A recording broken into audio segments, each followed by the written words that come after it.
rapat dengan Bapak Presiden, salah satu agenda yang dibahas adalah terkait dengan harga BBM khusus untuk nelayan, pengusaha nelayan yang memiliki kapal dari 30 JT gross ton sampai dengan 200 gross ton.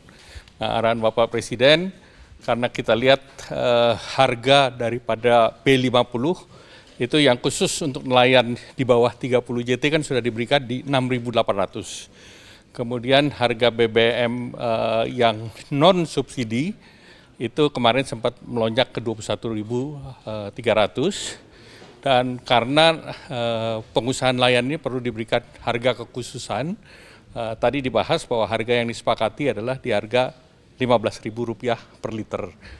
Dan kemudian harga daripada BBM yang non subsidi ini berdasarkan harga rata-rata produksi solar di dalam negeri itu bisa dipatok di angka 18.600. Oleh karena itu Pak Menteri ESDM akan mengeluarkan regulasi terkait dengan subsidi tersebut, yang besarnya subsidi kira-kira 3.600 itu akan dibiayai oleh BPDP. Kenapa dibiayai BPDP? Karena saat sekarang BPDP mempunyai cukup dana untuk membiayai hal tersebut, bukan oleh APBN, karena harga minyak dan harga solar dan harga biodiesel sudah dekat. Dan oleh karena itu ada dana yang bisa digunakan, dan untuk kebijakan ini juga diberikan kuota untuk 6 bulan ke depan sebesar 400.000 ton. Selanjutnya silakan Pak Menteri.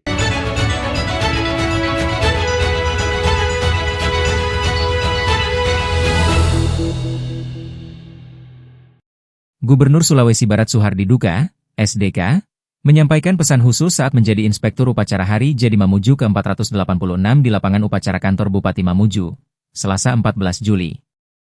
Upacara berlangsung hikmat dan dihadiri Raja Mamuju Bau Akram Dai, mantan Bupati Mamuju Al-Malik Pababri dan Hapsi Wahid, para Bupati dan Wakil Bupati se-Sulawesi Barat, serta unsur Forkopimda Mamuju.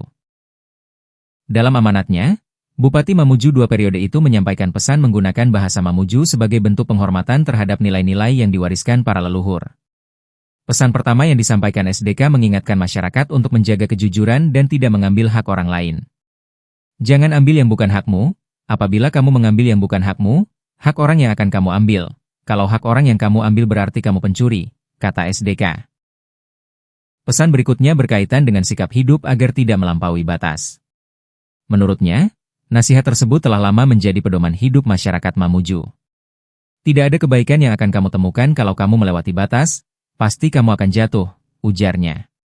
Selain 2 pesan itu, SDK juga mengajak seluruh masyarakat untuk tetap berikhtiar dan berserah diri kepada Allah Subhanahu wa Ta'ala agar cita-cita membangun Mamuju dan Sulawesi Barat dapat terwujud. Momentum Hari Jadi Mamuju ke-486 itu pun menjadi pengingat akan pentingnya menjaga nilai kejujuran, hidup dalam batas yang benar, serta memperkuat kebersamaan dalam membangun daerah. Kalau tidak salah tahun 2000 beliau dilantik jadi bupati. Alhamdulillah saya apa? Sesudah itu saya 2005 sampai dengan 2015. Kemudian Pak Hapsi melanjutkan. Sesudah itu tahun 2021.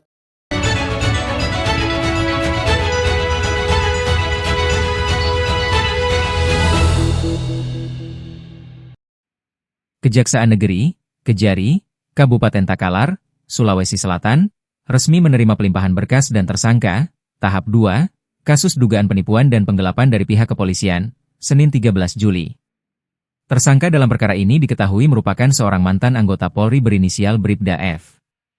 Pelaku sebelumnya pernah bertugas di Polres Nrekang namun kini telah resmi dipecat dari Institusi Kepolisian Republik Indonesia, Polri.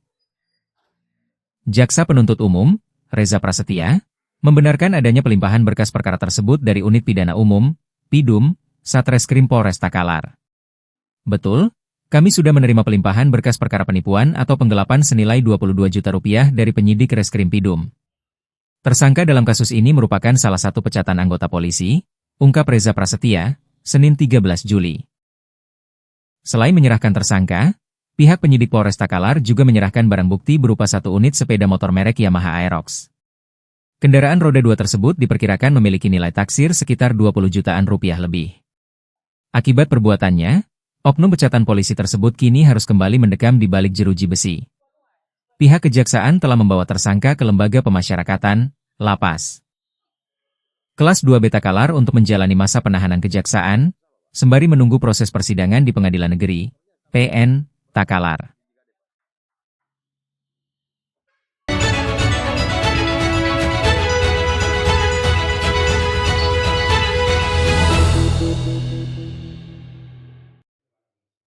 Polisi menggelar rekonstruksi kasus pembunuhan seorang istri berinisial Ana, 24, yang diduga dilakukan suaminya, Su, 21, di kantor Polsek Tamalate, Makassar, dengan memperagakan 16 adegan, pada Senin 13 Juli.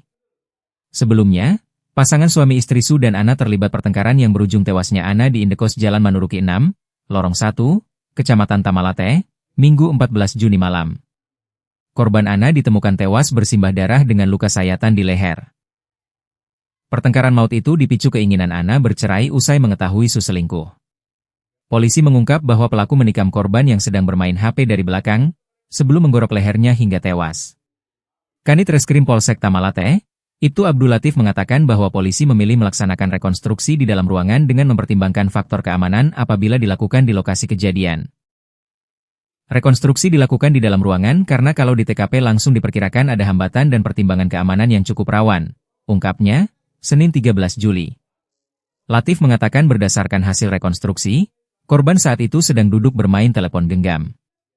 Pelaku kemudian datang dari belakang dan langsung menusuk leher korban menggunakan pisau.